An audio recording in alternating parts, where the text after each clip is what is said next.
Thank you. Thank you.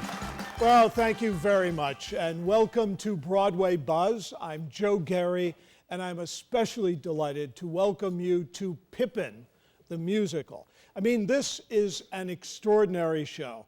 It's 40 years old, and it's as vital today as it was when it was created 40 years ago. Remember the time 40 years ago, we're in the early 1970s. It's a period of Vietnam. It's a period of Richard Nixon.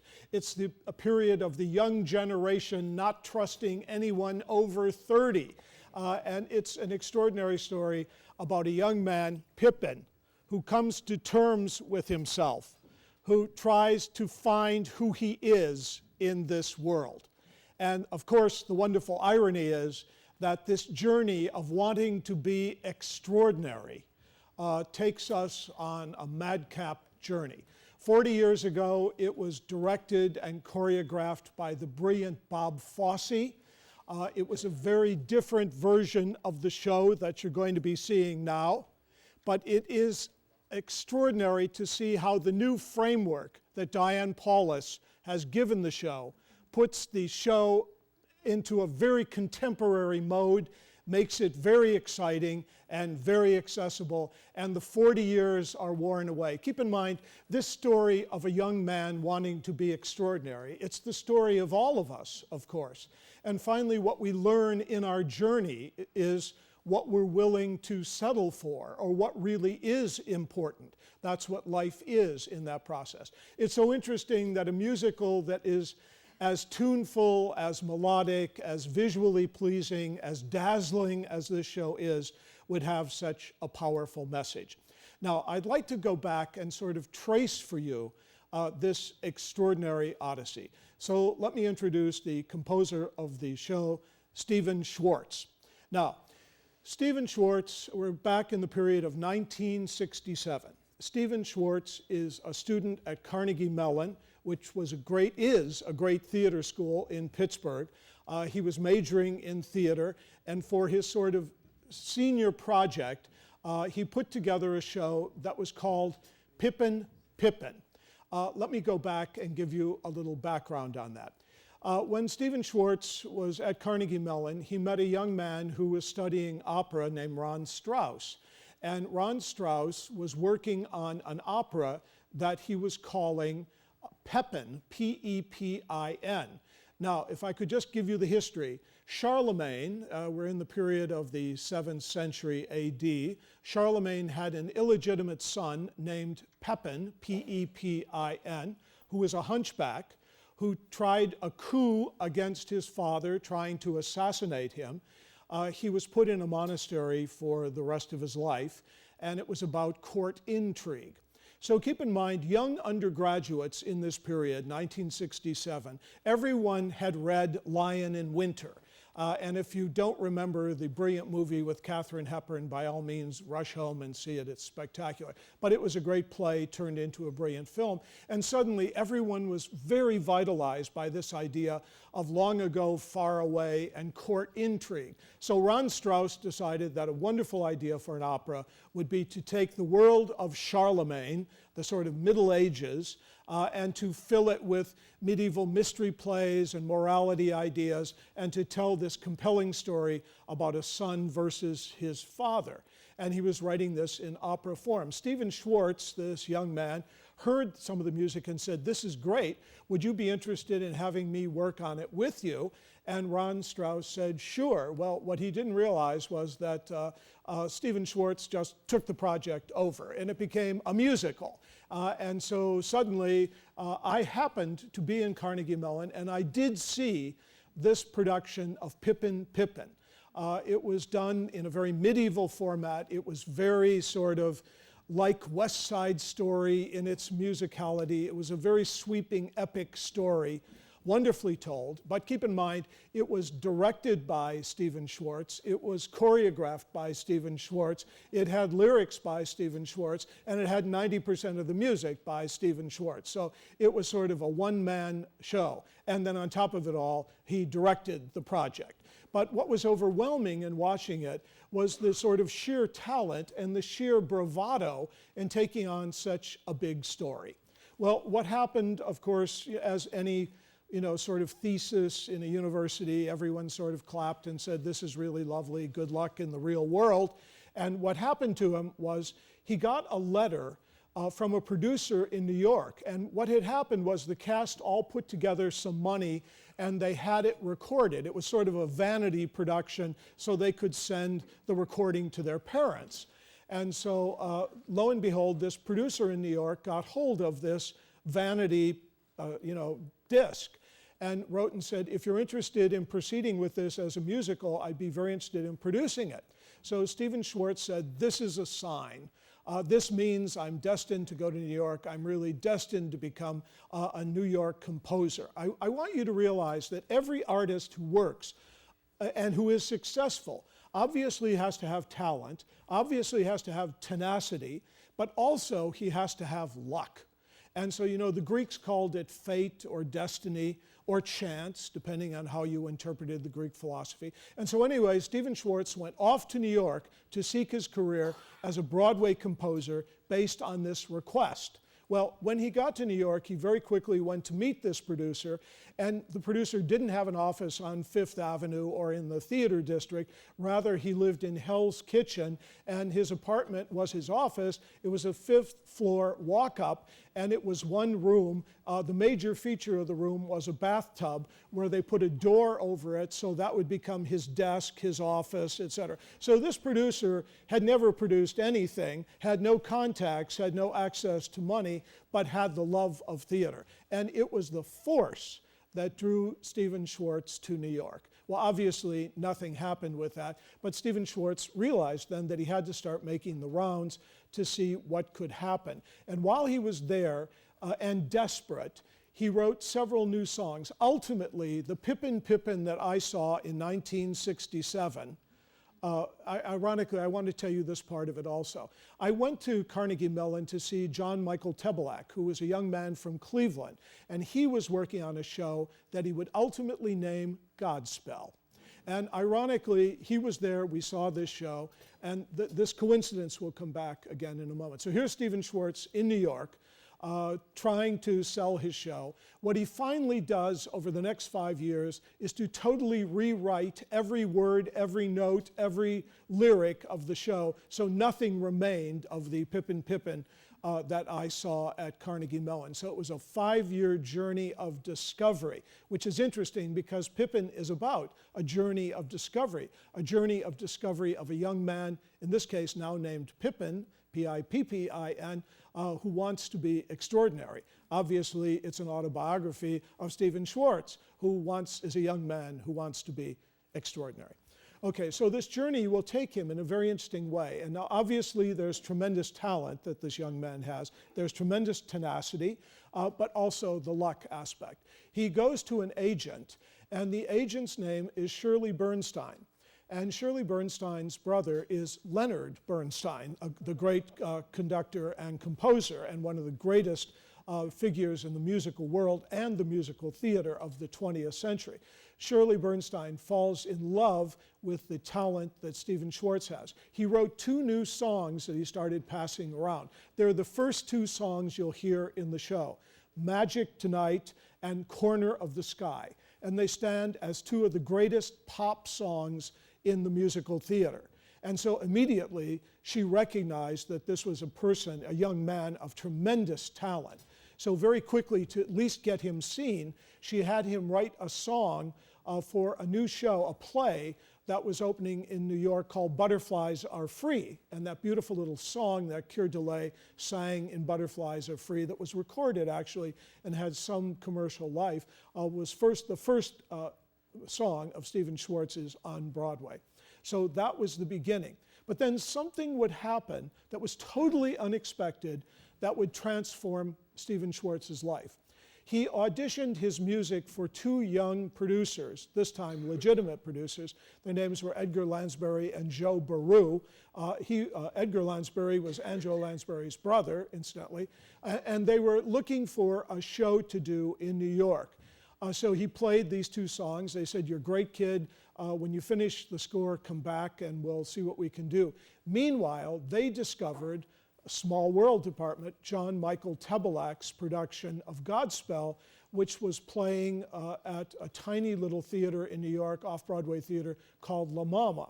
When they saw the show, they said, this is the most innovative, greatest new wave kind of musical theater piece, but the only problem is there's no decent music in the show. So they remembered that kid, Stephen Schwartz, and called him and said, do you think in 3 weeks you could rewrite the score of Godspell and we'll present it at the Promenade Theater? Now, isn't it ironic? Stephen Schwartz left college to go to New York only to be reunited with his college friends from Carnegie Mellon.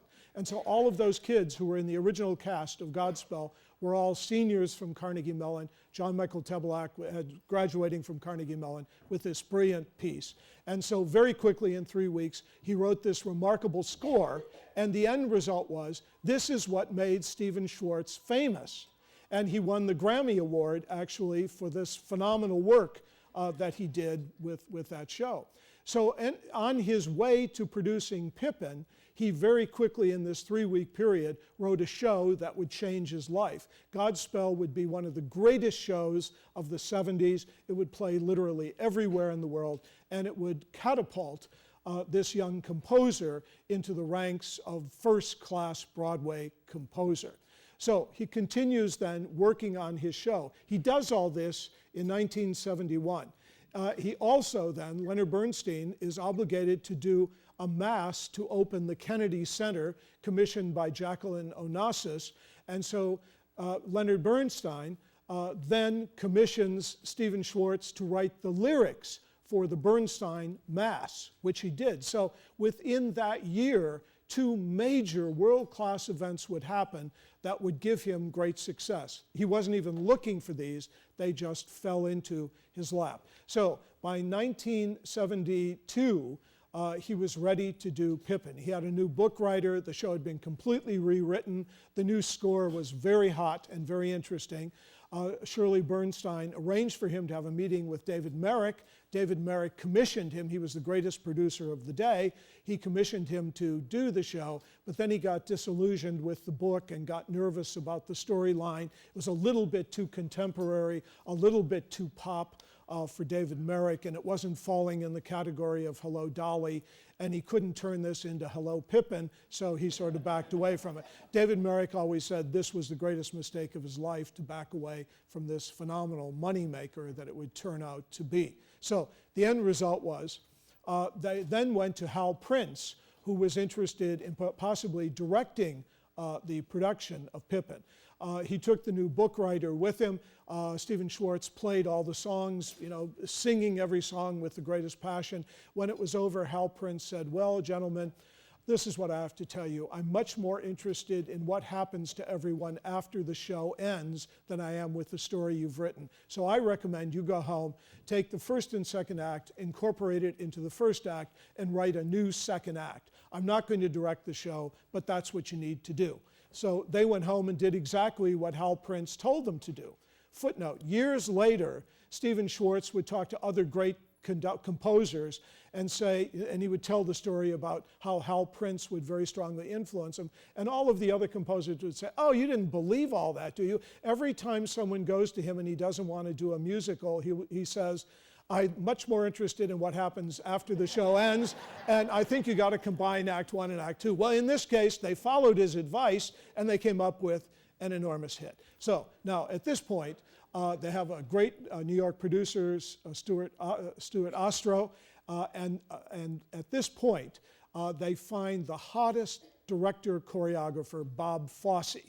Now, Bob Fosse is just coming off from finishing the film of Cabaret, which would win him the Academy Award. He just finished taping the Liza Minnelli television special, Liza with a Z, which would win him an Emmy Award, and he would then go to Pippin, which would win him 2 Tony Awards, the only person to win all 3 awards in 1 year. So Bob Fosse is at the top of his game. As you know, he's a great choreographer. We recognize his dance, especially from Chicago, but through a large number of brilliant shows that he contributed. Everything he does is sort of low and sexy, splayed hands, knees together, toes pointed in, lots of pelvic movement. The dance is always enormously sensual, very erotic. He has a stamp that's incomparable. And so he takes over the production of Pippin. This is the last happy moment of the creation of Pippin. What happened next was absolute chaos. Stephen Schwartz is really, when you watch the show tonight and you see Pippin, Pippin is this young innocent who wants to be extraordinary. That's Stephen Schwartz. That's who he wants to be. And he tries everything. He tries war, he tries sex, he tries relationships, but all in the quest of being extraordinary, only to find out that what may be the most beautiful gift of all is celebrating the ordinary.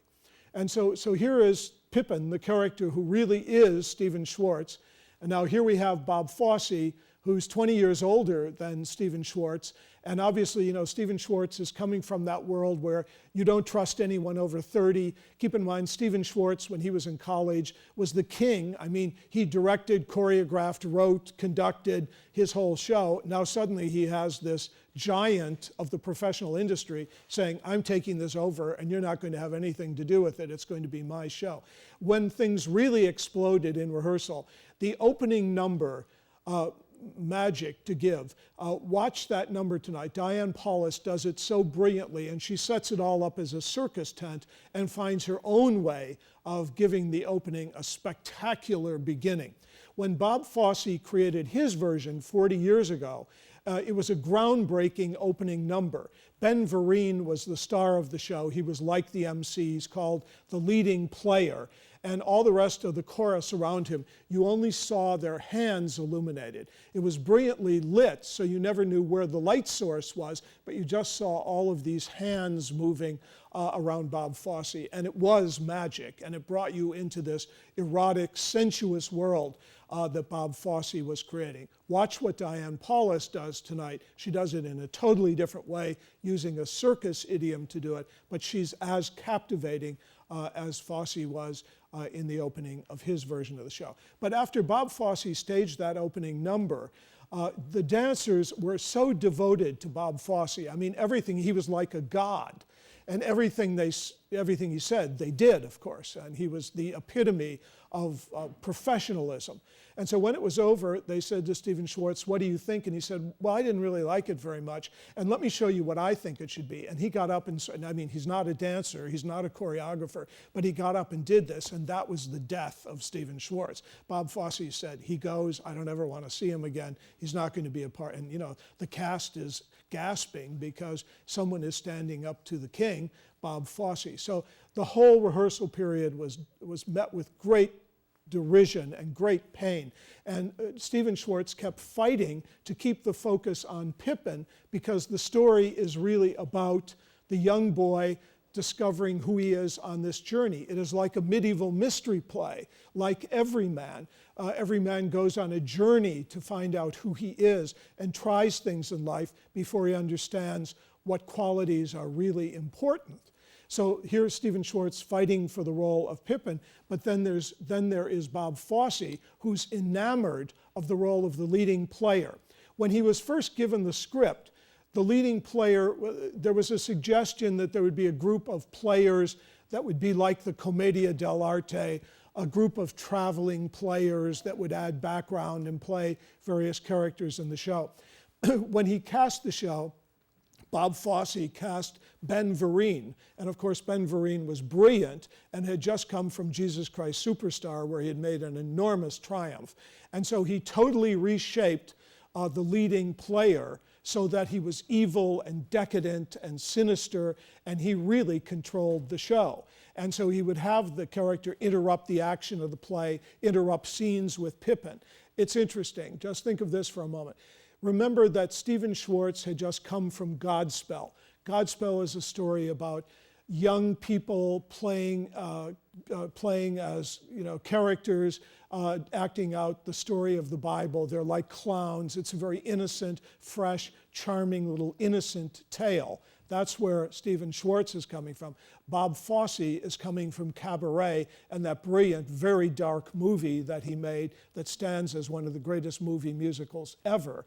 And of course, what he would do is to take the role of the MC from Cabaret and juxtapose it into this story. Stephen Schwartz kept saying to me, but this is a medieval mystery play. And of course, Bob Fosse had no idea what that was. Bob Fosse grew up in burlesque.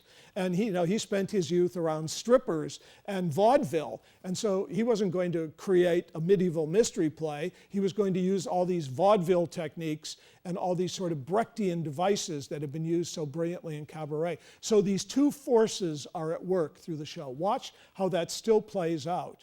In the version that you're seeing, one of the things that Diane Paulus did that was so brilliant, aside from bringing a circus idiom to the show, she also brought this idea, instead of the leading player trying to duplicate what Ben Vereen did, which was amazing. I mean, it was one of the great performances on Broadway.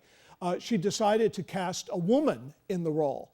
So it totally changes the nature of it. So it's a kind of sinister, conniving, powerful, mistress of ceremonies who will control the show in another way. So it was a brilliant device to use. So it totally erases the memory of Bob Fosse, and it also erases the memory of Ben Vereen. But what it does is it gives us a whole new focus of understanding this sort of decadent woman controlling the show. Keep in mind, what she tries to do through the whole show is to corrupt Pippin. By the end of the show, she suggests that how he can achieve his notion of being extraordinary is to jump into fire and to self-immolate himself. So very interesting, dark material for a musical. So it opened, the show was a spectacular success. Bob Fosse won the Tony Award for Best Director, Best Choreographer. But after that, Stephen Schwartz was still so angry with what had happened in the process that when he went to license the musical for other productions, which would mean tours, college productions, regional productions, professional productions, he took out all of the Bob Fosse improvements. So it took away a lot of the bite from the show. So the original Broadway version had that bite. You'll see the bite tonight in the way Diane Paulus has reinvented it in the show. But for all those years that it played on the road, they took away the real bite of Pippin and what really made it work. Theater is always about contrast. And you want to see these forces going after one another. That's what makes a musical great. And so Stephen Schwartz was diminishing that. Now, ironically, let me just tell you a footnote. So the show went on, played 2,000 performances, was a great success. Played literally everywhere in the world. This is what would happen to Stephen Schwartz after that. So keep in mind, he arrives in New York in 1968. 1971, he has Godspell. He has Bernstein's Mass. In 1972, he has Pippin. In 1974, he has The Magic Show, which he did with Doug Henning. That show played for 2,000 performances, toured everywhere. So this young man, before he's 25 years old, has become extraordinary. It's exactly what Stephen Schwartz wanted to happen to him. But then everything sort of turned in Stephen Schwartz's life. He then did a series of shows that were all failures. He did a show called Baker's Wife. Many people think it's one of the great scores, but the critics didn't like it, and it closed before it opened in New York.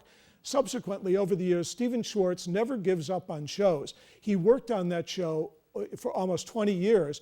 It finally had a production in London that Trevor Nunn did, and the London critics thought it was one of the great musicals. It then also played at the Paper Mill Playhouse recently to great reviews, so I'm sure at some point that show will have a major revival. He then did a piece called Working that was not successful. It was based on Studs Terkel's writings.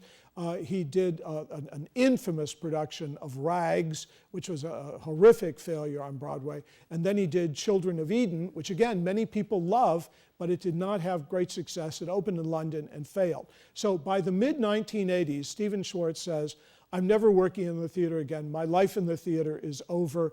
Being extraordinary isn't what it was chalked up to be. And so he enrolled in graduate school in New York to be a psychologist.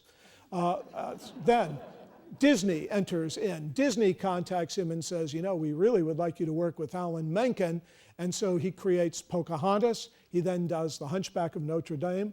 And then he does Prince of Egypt and Enchanted, all for Disney, winning 2 Oscars along the way. So his career then suddenly re-explodes. He becomes enormously wealthy, has the great estate in Connecticut, all the things that Pippin dreamed about at the very beginning.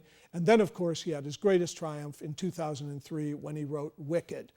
So what he has in the offing right now, aside from counting all of his money, he's extraordinarily wealthy. Aside from that, The Hunchback of Notre Dame is coming into New York. So that's another, the word of mouth is that it's a major hit. He was recently asked to work on a new musical about Houdini with Hugh Jackman, and Alan Sorkin was writing the book. They all backed out at the same time, saying they couldn't get the material together. So the odyssey continues. But the irony now is, as we talk about the new Pippin you're going to see, Fran and Barry Weisler, 2 great producers who produced Chicago, decided that it was time to have a revival of Pippin. Everyone thought maybe it's too dated. It was an anti-war piece. It was against the Vietnam War. It was very specifically against Nixon and politics of the day, and maybe this wouldn't translate now. But they very smartly, the producers very smartly found Diane Paulus, who you remember recreated Hair, recreated Porgy and Bess, you saw her work last year, and is now recreated Pippin to make it pertinent for today. And again, what she did was to bring this circus idiom to the show that makes it compelling, magical, mysterious, magical in the most exciting way. And the end result is the show is vitalized in one of the most spectacular Broadway productions that's come along in years. So all of this has worked to totally revitalize the work. Now, an interesting story, the journey of Stephen Schwartz. When it came time to authorize what is the book that we're going to use for this Broadway revival, he went back and put in all of the Bob Fosse events. So all of the things that he cut from the show 40 years ago, he put back. But keep in mind, he's now the other side of 40, way beyond the other side of 40. And now there are other young people under 30 not trusting him. And he went back and trusted the great master, Bob Fosse. So what you will see tonight is the brilliant choreography of Bob Fosse. I want to point out one number especially for you. There's a number called Glory. And when Bob Fosse first staged it, it's about the glory of war. I mean, it's really a horrifying song. Again, it's so cabaret-like. It's so Bertolt Brechtish. And it's very ghoulish, you know, about the power and glory and beauty of war and atrocity. And in the middle of that number, it was never noted this way, but everyone in the theater knew it. There was a little trio. Watch for the trio that happens between the leading player, which is now a woman, and 2 men. It's a very sexual dance. And you will hear the setup of the music. Sounds exactly like Bob Fosse. You'll see the canes and hats. And he called it the Manson Trio. Keep in mind, Charles Manson in that period was the epitome of evil. He talked young women into murdering people. The Sharon Tate murder, as you remember. And so he used that as a metaphor for creating this very chilling and dark dance. So watch that. That's quintessential Bob Fosse. And so all that comes back. So again, what Diane Paulus has been so clever, she took all the things that were great about the original version. She changed things. She likes to reimagine works of art, which you saw in Porgy and Bess, and if you saw Hair, you saw how she was able to do it there. And she was able to reimagine it using this circus idiom, which sort of took the place of the medieval mystery play, morality play, and yet serves the show perfectly and gives it this fantastic theatrical framework. So you're in for a great treat. I hope you find your own magic tonight. Thank you very much. Enjoy.